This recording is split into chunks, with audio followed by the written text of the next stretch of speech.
Musical musings, musical musings, musical musings, musical musings. Hello and good afternoon. Welcome back to our latest episode of Musical Musings, airing every Wednesday at 1 p.m. This program is broadcast from Rajamacon University of Technology, Peranakan. This program comes to you in 2 parts. The first part will introduce a song and discuss its main ideas, what the song's all about. Then, we'll listen to the song, and in the second part, we'll analyze the lyrics, looking especially at any difficult vocabulary words, slang, idioms, anything that might be hard to understand.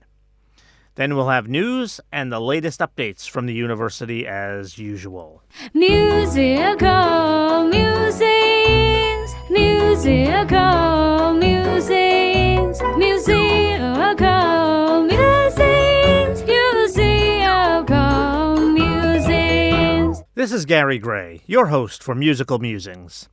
I'm an American English teacher at Rajamacon University, Peranakan.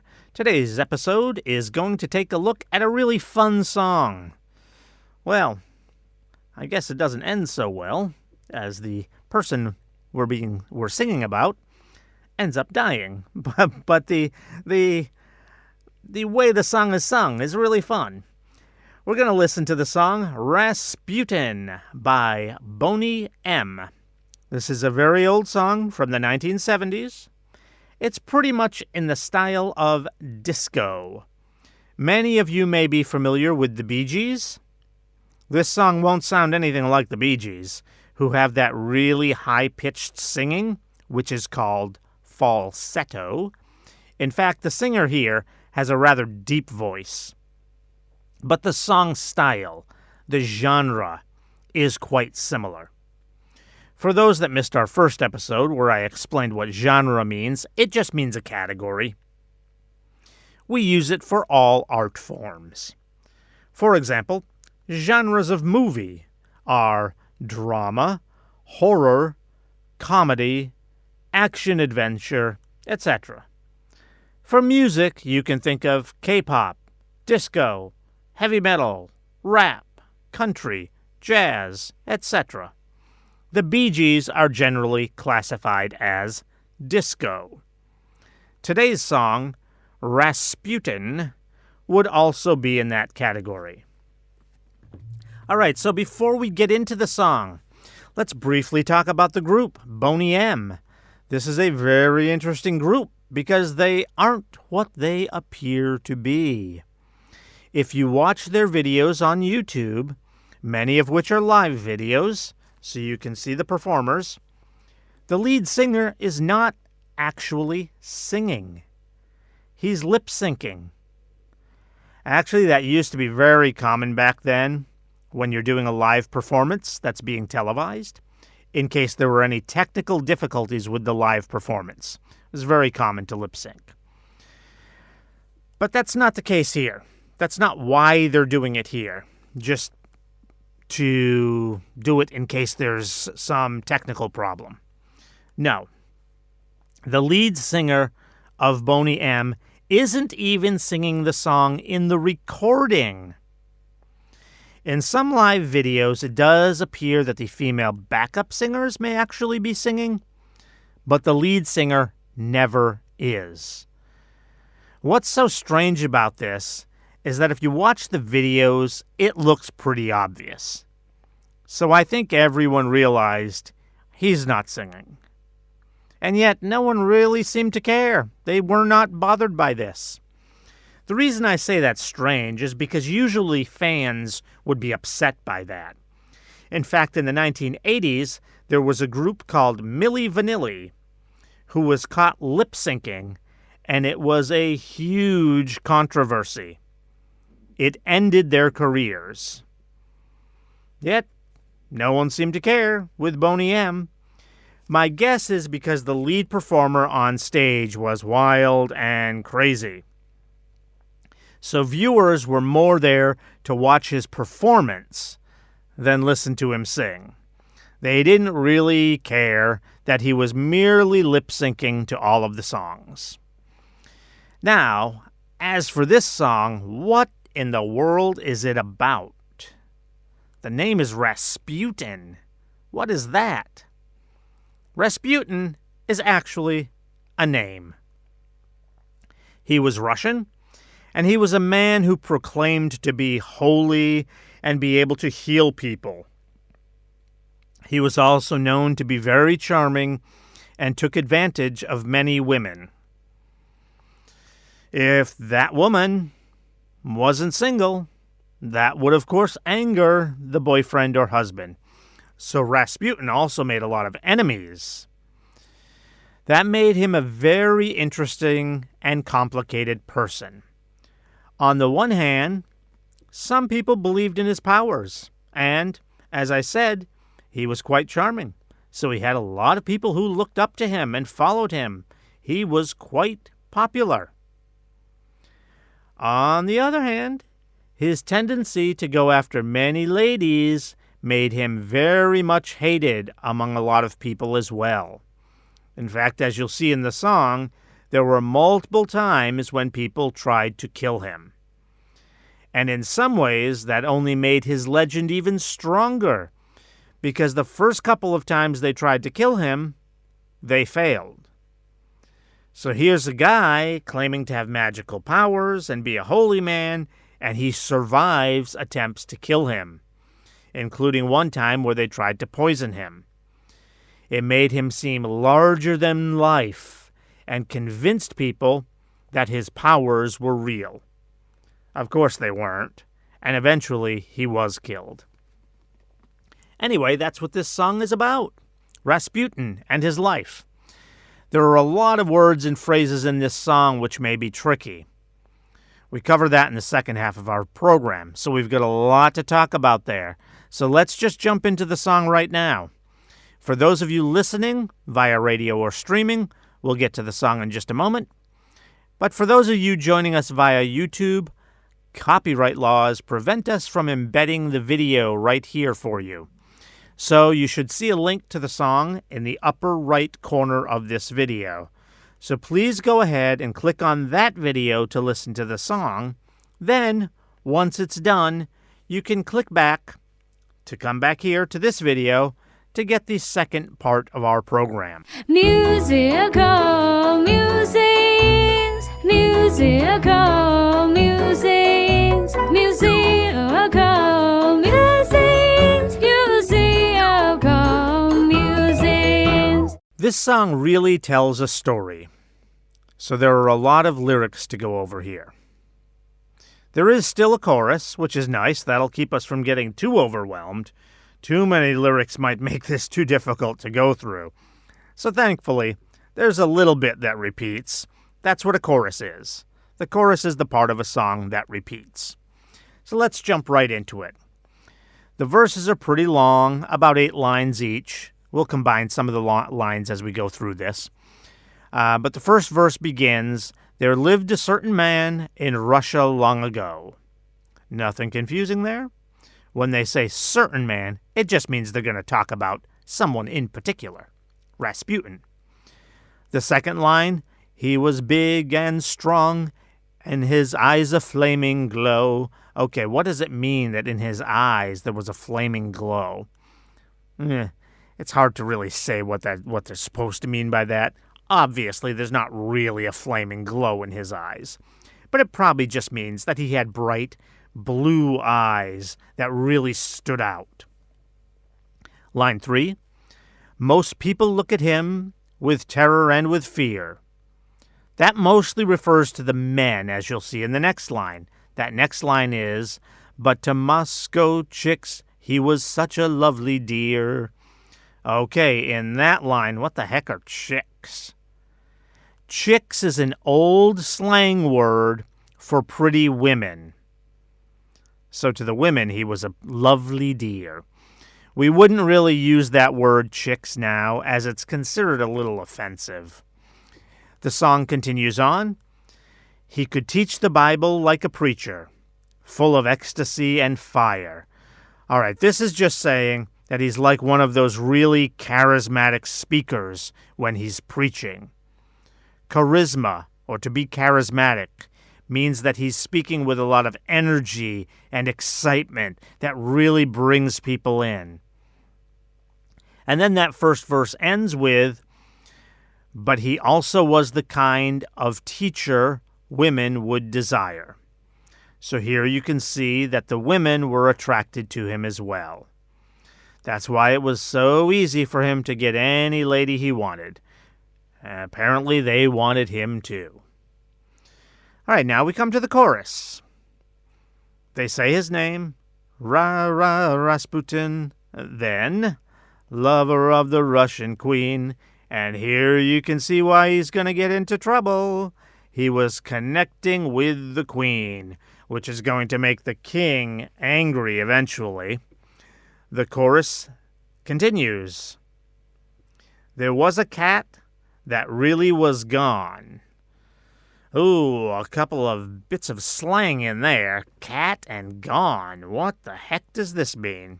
These are both 1970s slang word. A cat, not like a little kitty cat, meow meow. Nope, a cat, spelled the same way. But a cat, in this meaning, is just someone who's really cool. You know, someone on top of all the latest fashions and trends, and they're really laid back, and they have a really nice personality. That's a cat. And to say he's gone kind of has the same meaning.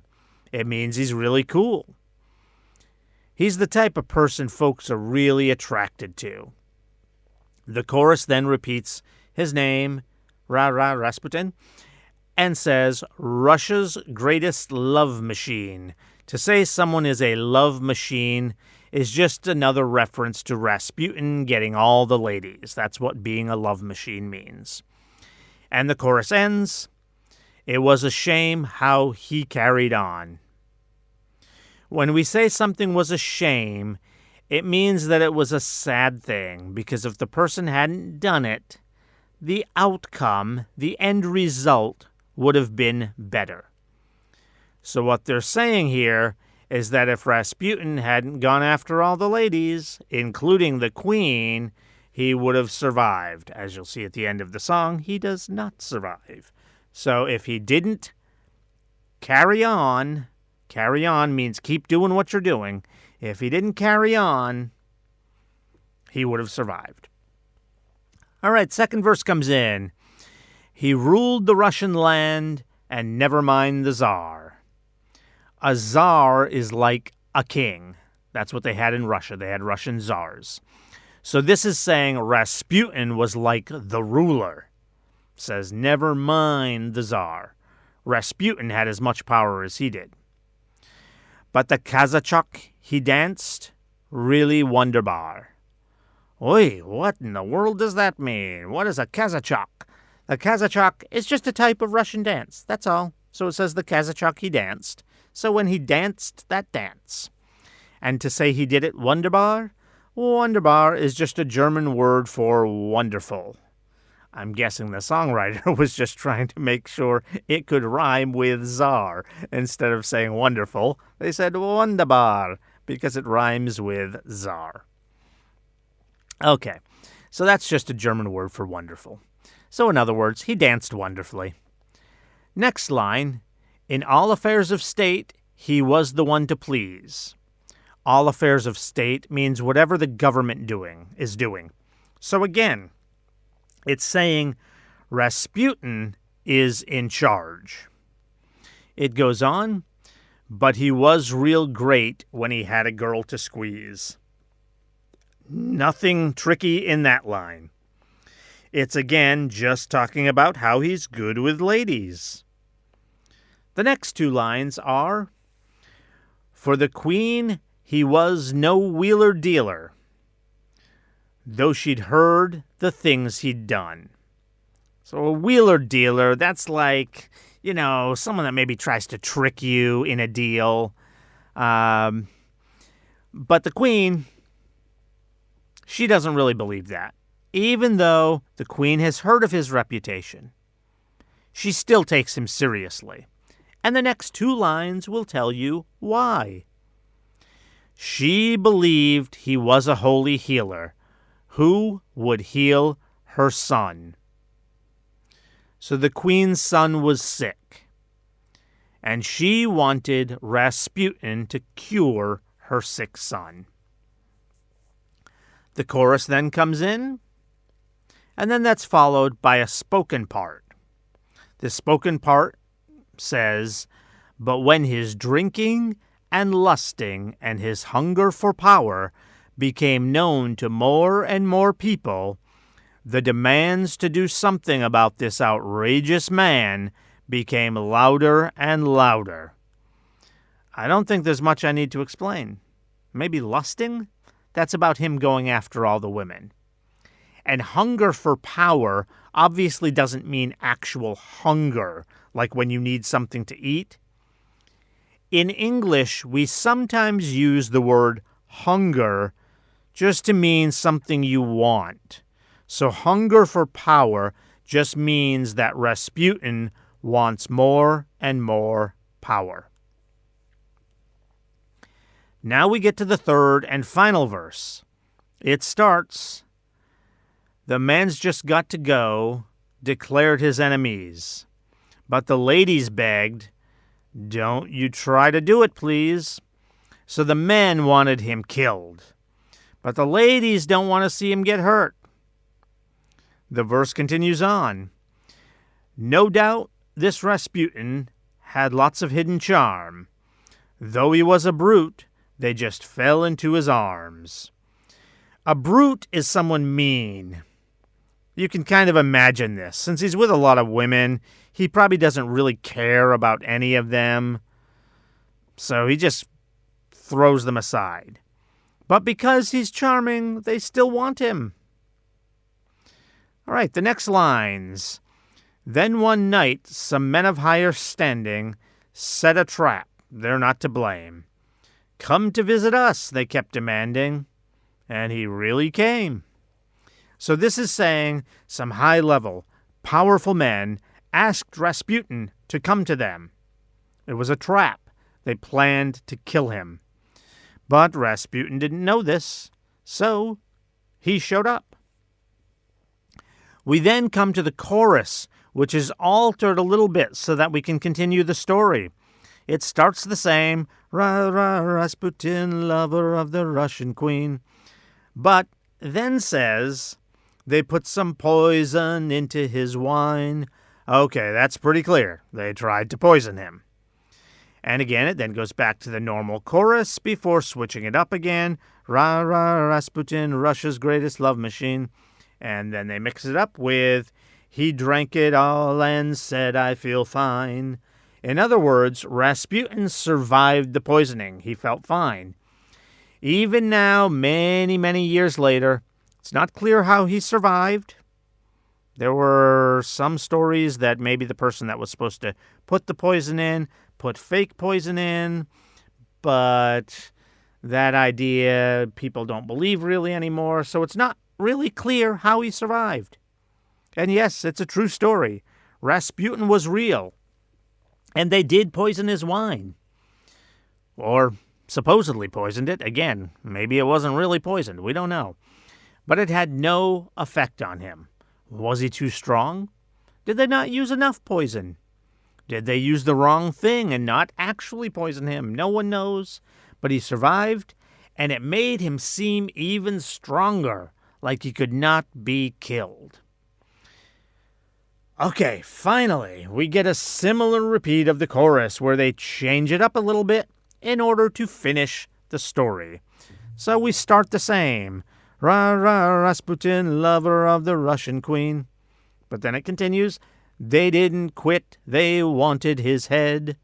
All right, to say you want someone's head doesn't necessarily literally mean you want their head cut off. That's just the most brutal, disgusting, violent way you could think to kill someone.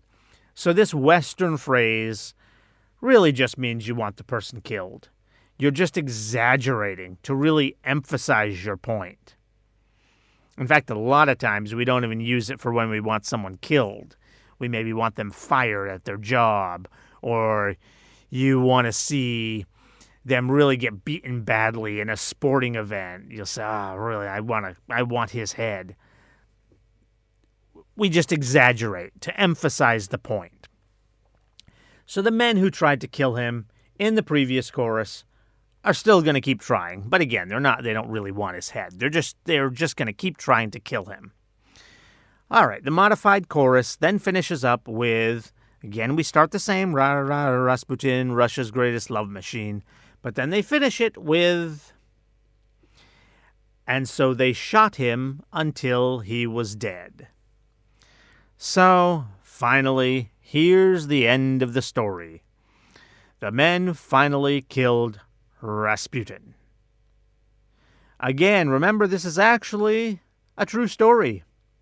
Grigory Rasputin was murdered on the morning of December 30th, 1916, by 3 gunshot wounds, including 1 shot to his forehead at close range. The poisoned wine he drank happened the night before. He was also given poisoned tea and cake.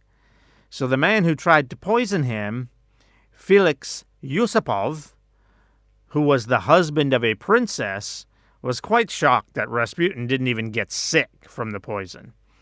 So later that night, actually early in the morning, so it was the next day, December 30th, it is believed that Yusupov shot Rasputin. That part of the story, as far as who shot Rasputin, is a little uncertain, since there were other men there who were involved with the whole plan. But the most widely accepted version of the events is that Felix Yusupov was the man who murdered Rasputin. And that's the end of the story, the end of the song, and the end of Rasputin. Let's take a short break, and then we'll get to the RMUTP news. Musical musings, musical musings, musical musings, musical musings. Thank you for joining us again today for our Musical Musings program. Please stay with us. Tune back in next week for another song analysis. And please subscribe to our channel. Musical musings, musical musings, musical